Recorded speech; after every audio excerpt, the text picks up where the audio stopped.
Good day, everyone, and you're welcome to our part 2 of CHCCOM002, which is communicate and work in health care as well as community services. In our last lecture, we talked about communication, type of communication, and the importance of communication. While of course we also discuss about open-ended and closed-ended question approach. For those that are just joining us, I will advise you watch the part 1 of this video. Today we are going to be going forward by talking about communication techniques. As an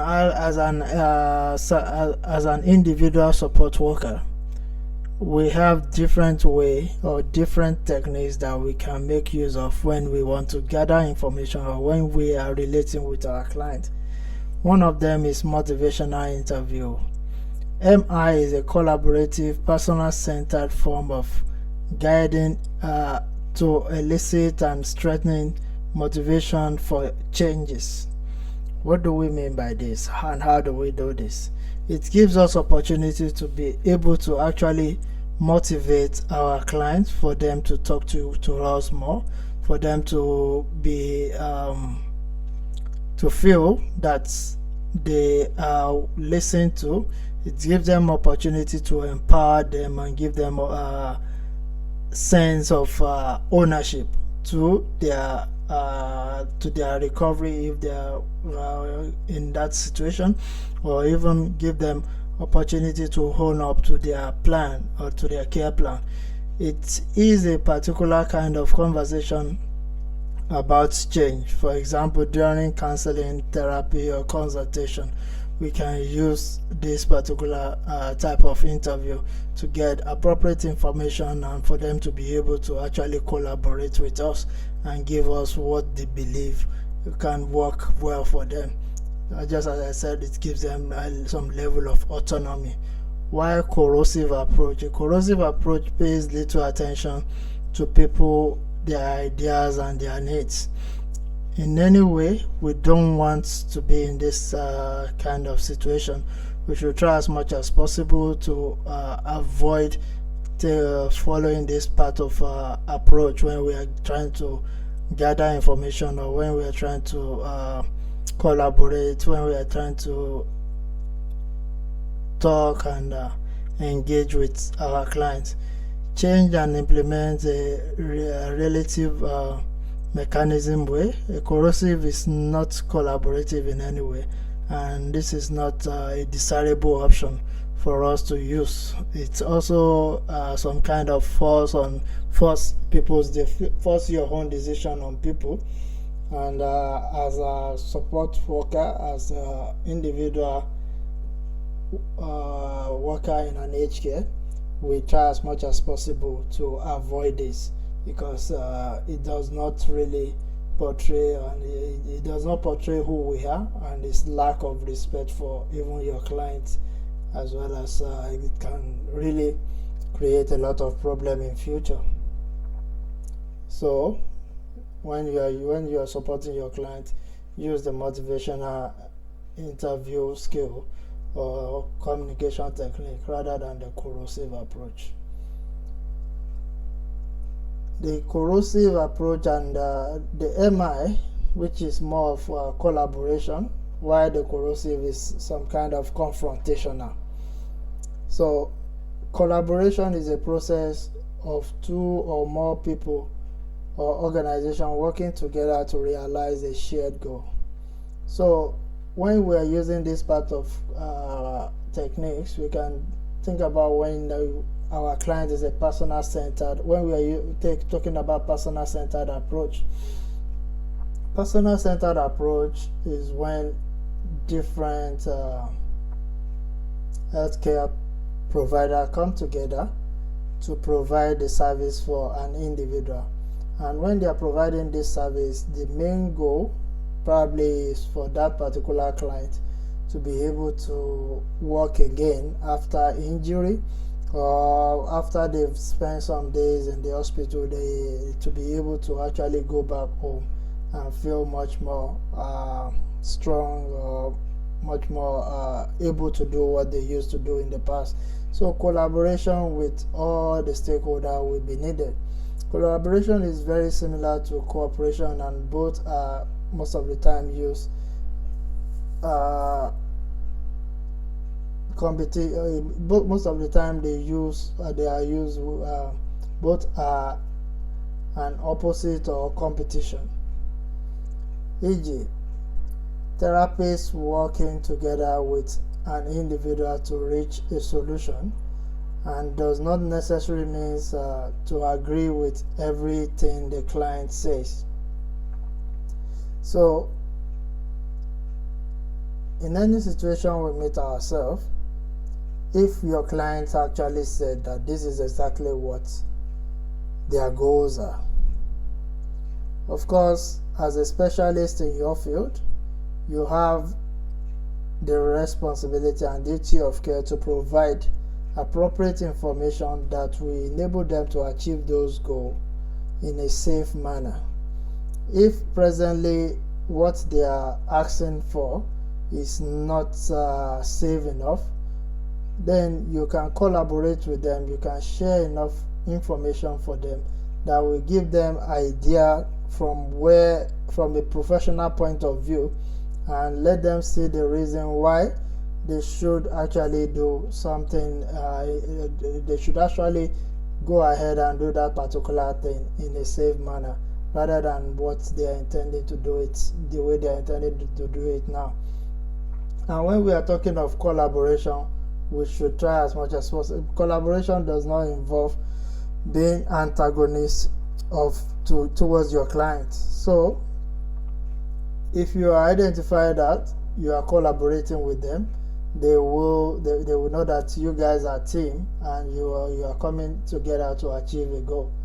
While confrontational involves bringing the client face to face with his or her denials,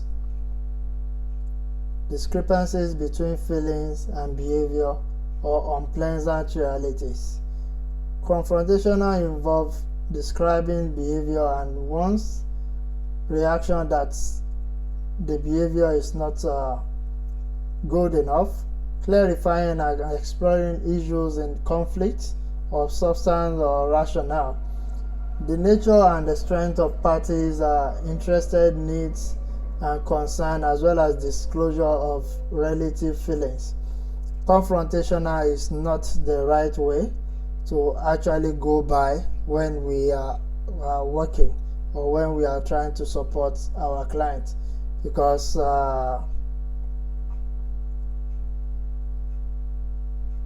at the end of the day it makes them feel as if they are not listened to, and it makes them feel non-empowered. So it's better that we think of collaborative way rather than confrontational way. Influence of communication. Communication can be influenced with a number of things. One of them is the language. Language is one of the major components of communication, and verbal communication can be successfully done only if it involves the use of common language. So language is a very big deal when it comes to communication. Other than language, another thing that affects communication or influence communication is the culture. Non-verbal communication is impacted by culture, for example, shaking hands, eye contact, etc. As I said earlier, if you are working with an elderly Aboriginal person, the way you look into their eyes might be disrespectful. So we try as much as possible to lower our gaze.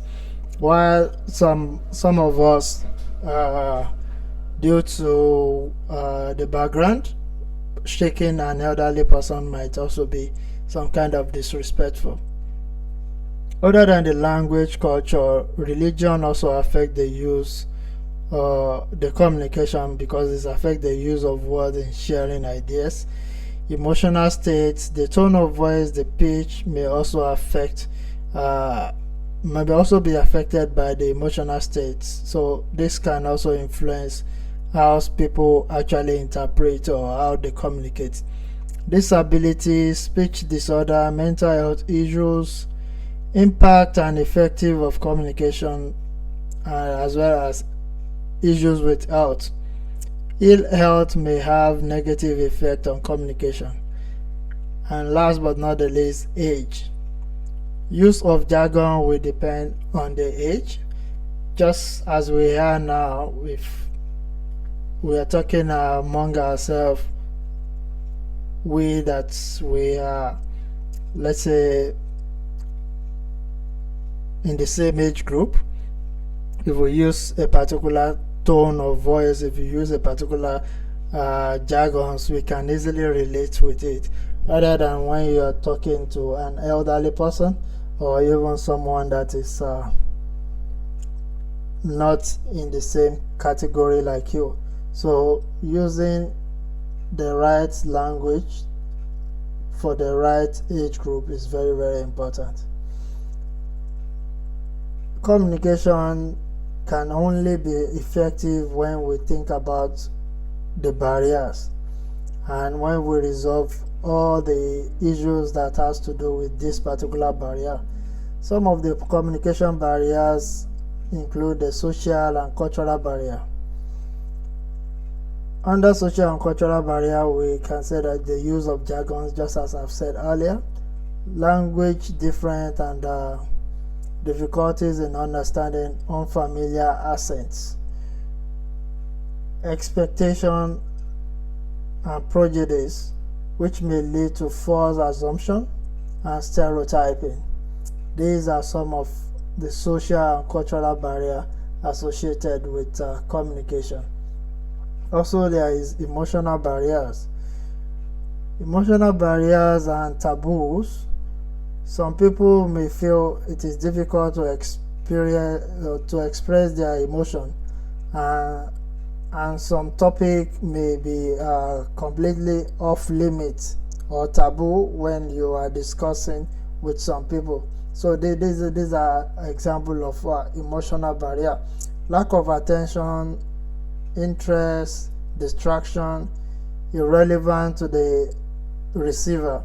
If you are just talking about things that your clients are not happy with, because that are likely to be affecting them negatively. So these are examples of emotional barrier based on the perception of yours or the viewpoint of your client.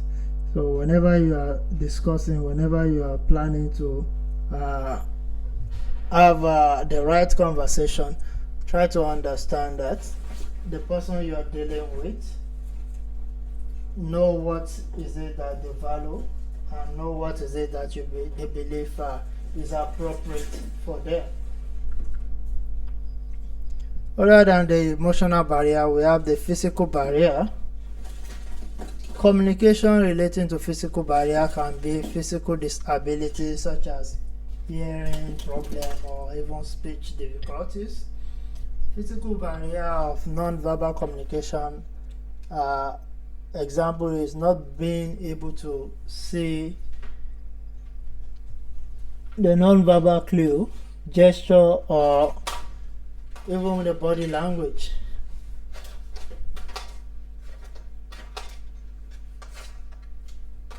While we also have what is called environmental barrier.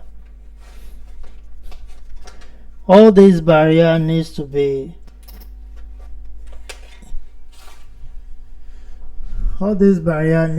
looked into and provide appropriate solution to it for us to have effective communication.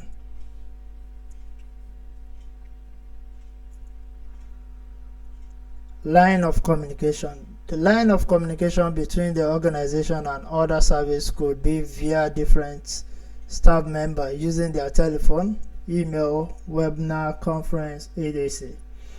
The communication may be through referral purpose or shares of information that enrich the knowledge and maintain currency.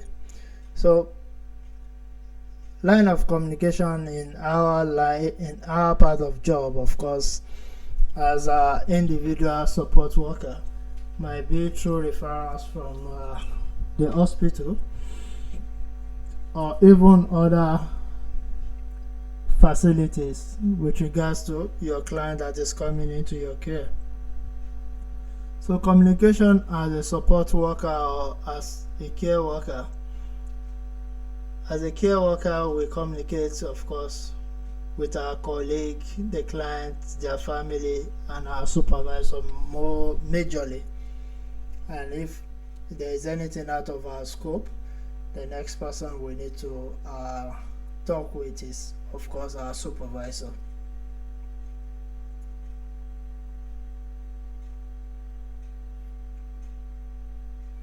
There are some terminologies that are used in health and community services. Example is activities. Using the textbook The Australian Care, Ellen Crawford make a list of 15 terms with their meaning that are used in health and community services. Another place that we can also have appropriate information or appropriate pronunciation with regards to speed